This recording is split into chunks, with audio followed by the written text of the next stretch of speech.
Hey there, and welcome to episode 2 of 4th and 4. If you didn't join us for episode 1, that's okay. I'll remind you what this is. This is going to be 4 fantasy football themed topics in 4 minutes. So, without further ado, let's go ahead and dive on in. This week it's going to be risers and fallers at the quarterback and wide receiver position. So I'm going to give you a riser at quarterback, a faller at quarterback, and same with the wide receivers. So here we go. First is my riser at quarterback, is Matthew Stafford. I currently have him 12th, and I continue to keep moving him up. I'm very close, and I won't be shocked if I move him past Carson Wentz at 11. He regained his form that he had in 2011 and 2019 before his injury. He was on pace for 38 touchdowns, just 10 interceptions, and close to 5,000 yards. It would have been just 2 yards short of 5,000 yards is what he was on pace for. So he was legit a top quarterback last year before his injury. He had by far his most pass yards per attempt last season, and this is with Golladay and Jones, who are definitely deep threats, so I don't see that changing. He hadn't missed a game since 2010 in the regular season, so I'm not, obviously the back is a worry, but where he's going right now, if you're waiting on a quarterback, he is definitely a guy I think that can be your starter week in and week out, and it's not a huge injury risk because you're not putting a lot of draft stock into it. My faller at quarterback, though, is Aaron Rodgers. It really sucks for me. I'm a huge Packer fan, but when you're doing rankings, you gotta put your feelings aside. He did finish as a top 10 quarterback last season but in points per game, he was just 14th. He had his lowest amount of pass attempts since 2014, and his completion percentage was the lowest since 2015. Their offense is a lot more balanced with LaFleur. They run the ball almost as much as they pass the ball, and he's no longer young, and he's got some injuries in his history.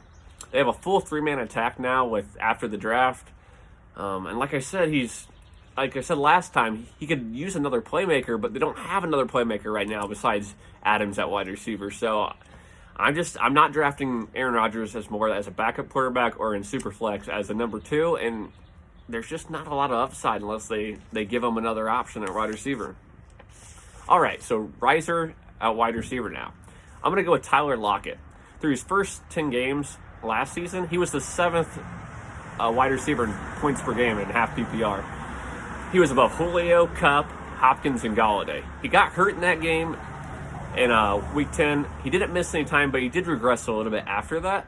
However, though, in his final 3 games, including the playoffs, he did bounce back for 19 receptions, 249 yards, and 2 TDs. He's caught 74% of his passes or better in 3 out of his 5 career seasons in the NFL, and last year he got 39 more targets than the other season. He can't be double-teamed with Metcalf on the other side, so I don't see how his production's going to go down from last year. He was really good, really efficient, and he's playing with one of the most efficient quarterbacks in the NFL. They have a below-average offensive line, and their group of running backs, they're not great, and they get hurt a decent amount. So I could see the Seahawks relying on their star quarterback and having a lot of passes this season in a division that's pretty tough, not to mention, so they could be playing from behind. He's currently going as the 21st wide receiver off the board, according to Fantasy Pros. And that's behind Keenan Allen, A.J. Brown, T.Y. Hilton, and the guy we talk about next. I think he should go before all those guys. So I'm all in on Tyler Lockett this season. However, my faller, who I would also take Lockett before, is Courtland Sutton. According to his draft position, I'm going to have absolutely none of Courtland Sutton this season. He's going as the 16th wide receiver off the board, and I have him outside of my top 20. He had a breakout last season, but listen to these stats. This is what his breakout racked up. He was 30th in receptions, 19th in yards, and 24th in touchdowns. And he only caught 58% of his passes. When you compare that to Lockett, I just don't see why you're drafting Sutton so high.